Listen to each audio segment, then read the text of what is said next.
No matter who you are, where you are, how you build it, if you get big enough, bots will come find you. That's inevitable in the world of software. And so our number one goal is to build fundamental software that can protect against any dangers of a bot. And so we use them, frankly, more as an advantageous tool than we do, view them as an adversary. You're listening to 15-Minute Mastery, a show that empowers you with insights from leading iGaming experts to enhance your personal or business performance. The show is brought to you by the AI-powered data analytics platform Blask and supported by tech-driven affiliate and media company Already Media, Lala Stars, the leading casino partnership program, and Next.io, the world's iGaming community. Hey everyone, and welcome back to 15M Mastery. Today we're joined by Justin Deutsch, founder at STX, a pioneering sports betting exchange. Justin brings deep expertise in building and scaling betting exchanges that serve both casual and professional traders. Today we will explore the technical and operational challenges of running an exchange. Welcome, Justin. Thanks, Dimitri. Great to be on. Awesome. So exchange is a very complicated topic for many. So that's why I'm so excited for this episode and having an expert such as yourself. Let's start with the basics. So exchange needs enough markets to attract users, but too many of them can spread liquidity thin. How do you strike that perfect balance? Yeah, good question. First, I think it's important to recognize that historically exchanges and sportsbooks have different demographics. Exchanges typically focus on markets that exchange players will be interested in, which most often are the ones where pricing can be tightest. Pricing is tightest typically in main markets that have a lot of volume, very little information asymmetry. With that said, casual bettors are moving more and more toward demanding less liquid markets, which creates a big hurdle for exchanges specifically to attract them. And so in our efforts to keep that demand happy, we created the ability to create custom markets quickly. That allows peer-to-peer trading that doesn't require the constant liquidity of a market maker. As the pool of market makers continues to grow, we're seeing many specialize in specific sports or bet types. We've seen some with player props, or they use AI-driven market making strategies. At the end of the day, I think the markets on exchanges will often still be focused on main market spreads, totals, money lines, but we are starting to see more and more niche markets pop up on the exchange, and we try to offer that to our customers. So you mentioned market makers. Can you talk a little bit more about them? Because as far as I understand, they are the lifeblood of any exchange and they provide this essential liquidity to any platform. So what kind of strategies have proven the most effective for attracting and retaining these guys? Yeah, so the number one thing that's going to please your market makers is always going to be steady flow of losing volume. It's how they make money. Unfortunately for startup exchanges, that's not always feasible. You need a very big marketing budget to get that losing flow. And so in our experience, the strength of our API has been key in maintaining those positive relationships. You got to remember that market makers are on all tons of platforms, and not only exchanges, but they do managed trading services on traditional sports books.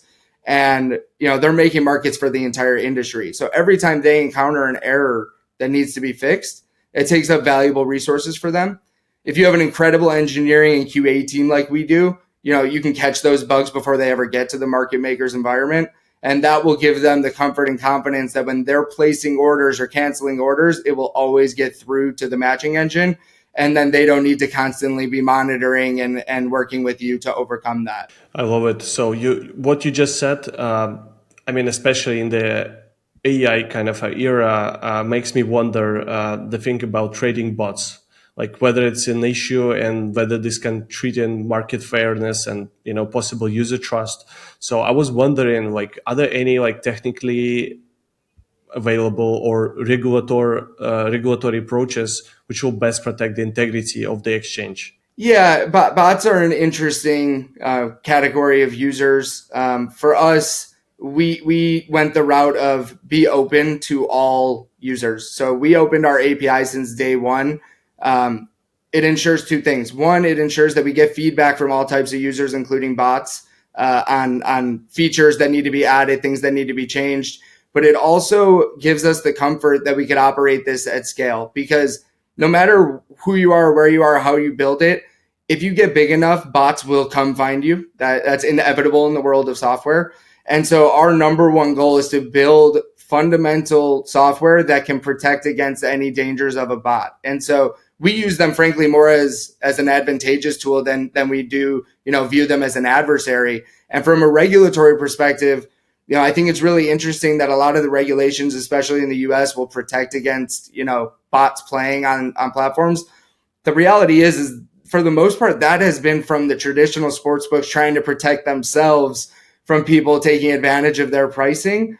But at the end of the day, when you look at free markets and any other major asset class, crypto, traditional equities, there are bots, frequently all over those platforms. And if anything, it adds volume and creates more liquidity.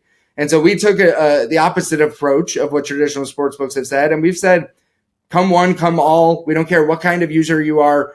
We're going to utilize your feedback and make sure that there's nothing happening that's nefarious. Now, to do that, you need pretty good fraud detection. You need technology that can catch certain things.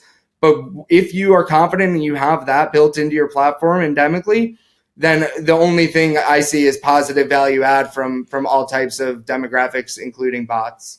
Right. I mean, do you think with AI becoming like a mass market product, it's becoming tougher for you guys to work with these bots, like to create like algorithms to protect yourself and be able to make more margin of it, or it's just like a matter of time where you will find a way in how to coexist? So we, from day one, like I said, we built with that in mind. So I think we may be better prepared than some others. I think it's very important from day one for anyone looking to build an exchange to think about that.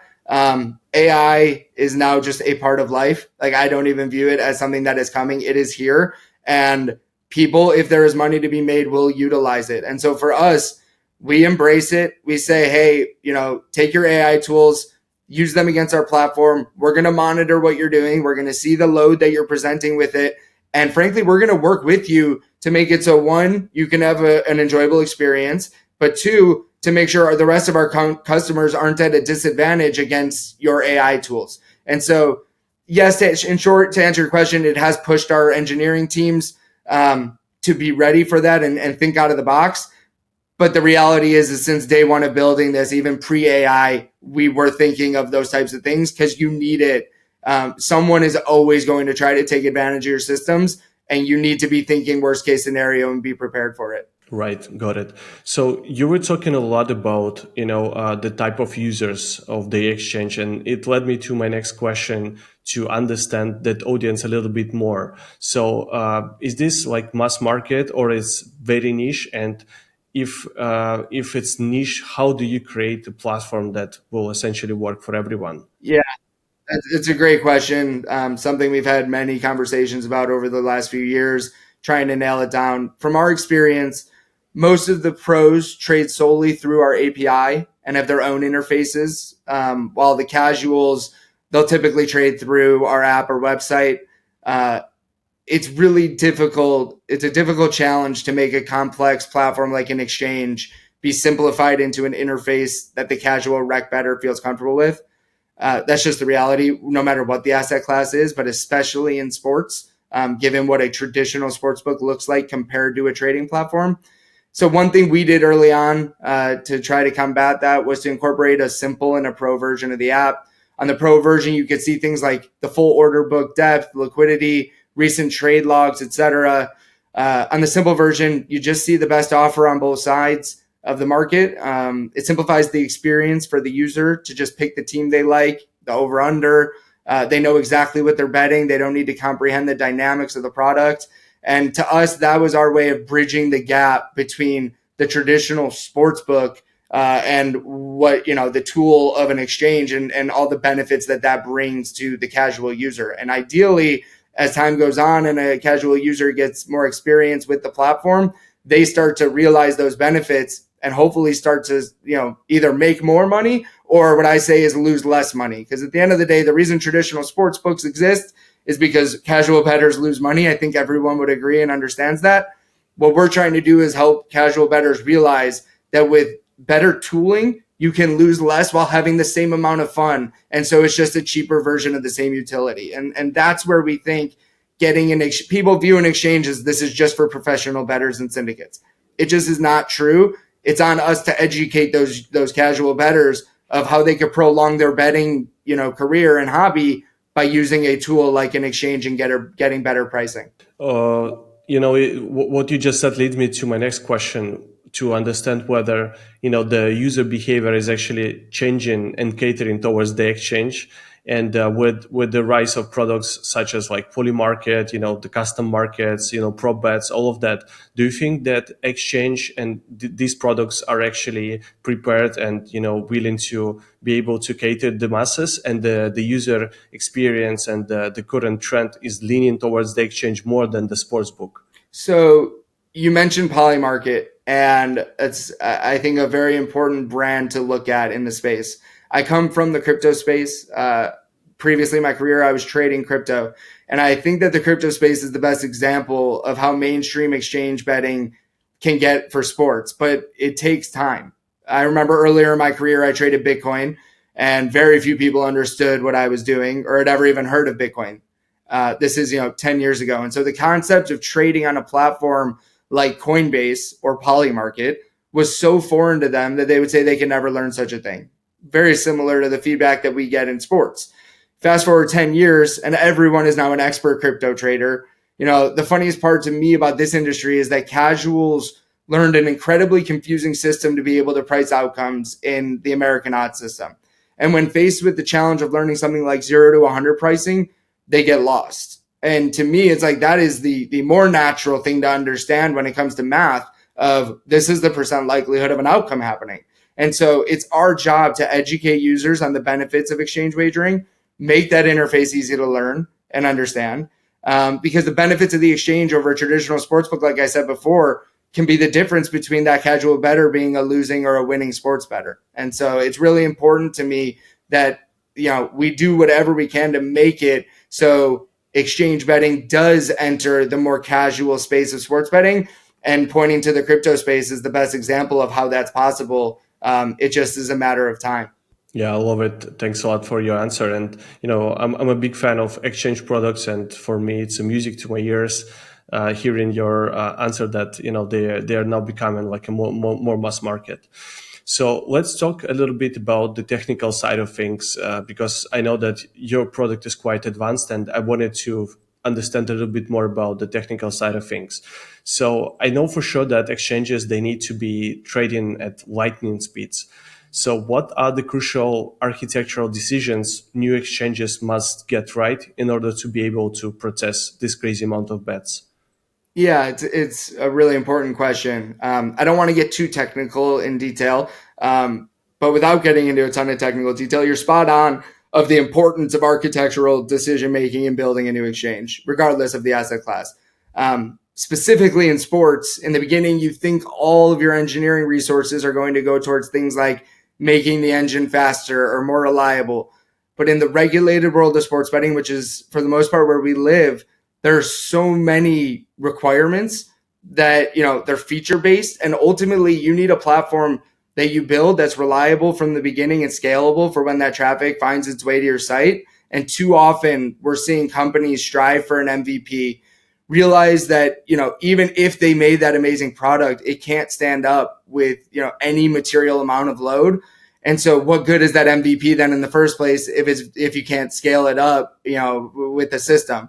And so from day one, we needed to build with that in mind, that scalability. And what that allowed us to do is, because of the architecture decisions we made day one of this business, it made our platform scalable to the point where a regulatory requirement would come up. And now we're focused on just delivering that feature. While we deliver that feature, it goes through all of this load testing and it goes through unit testing and all of this, we have 80+% test coverage. And we're confident that we can keep on with our daily lives and coding new features, because that system is not going to fall down because we added this new feature. And with regulators these days, where every day you're getting feedback on something new that you need to implement or a new feature, it's really important to have a quick turnaround time with your QA team. So we go, develop a new feature, we send it through our QA team, we get it into our UAT, and then it gets into production. And that could happen in the matter of 24 hours. And it's very rare to see that as you see these big tech companies scale, you get more and more tech debt. And for us, we knew that there were going to be a ton of feature requirements in this space. And we said, day one, our matching engine, we don't want to have to think about it again. Let's do it right the first time. Take your time, build it the right way. Don't just jump into it to get an MVP, to raise money. It's going to matter down the road if you have done it the right way and it can stand up on 2 feet. Yeah, I love it. Thank you, Justin. I think these insights were very valuable, and it's such an awesome episode that our audience will love for sure. Thank you, Dimitri. I appreciate you having me on.